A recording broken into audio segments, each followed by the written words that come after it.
Malezi ni mpango wa Mungu wa kuhifadhi mema ya kizazi kilichotangulia. Mungu huhifadhi, Kiingereza anatumia neno zuri zaidi, ni mpango wa Mungu wa kuhifadhi legacy, historia ya Mungu alikokutoa, Mungu alikokuvusha, mema Mungu aliyofanya na kazi ambazo wewe umezifanya. Moja ya alama unayoacha hapa duniani ni wale uliowalea.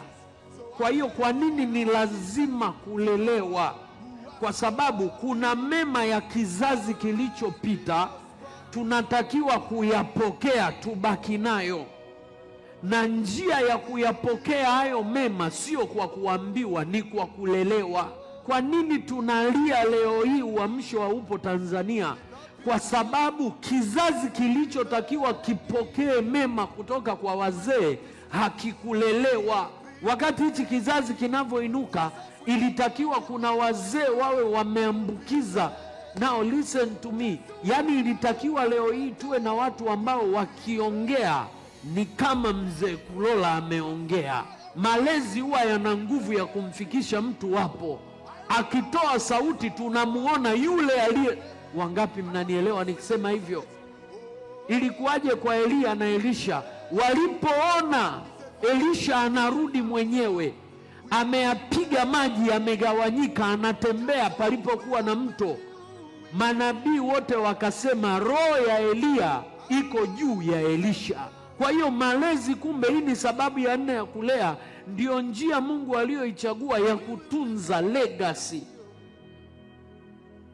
Bahati mbaya kizazi cha leo unakuta mtu hataki hata kuitwa kwa jina la heshima ya baba zake. Leo hii unaweza ukakuta mtu mchungaji tu kijana na miaka 30-40 anapokea kanisa ambalo lilikuwa la mtumishi wa Mungu mzee mwenye miaka 70-80-90.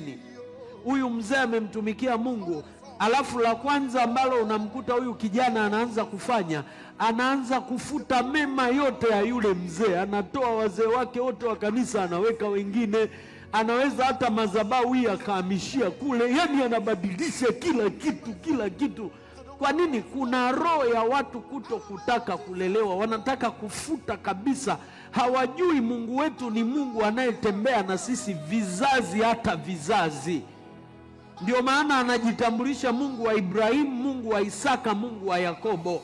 Hakuna Yakobo bila Ibrahimu.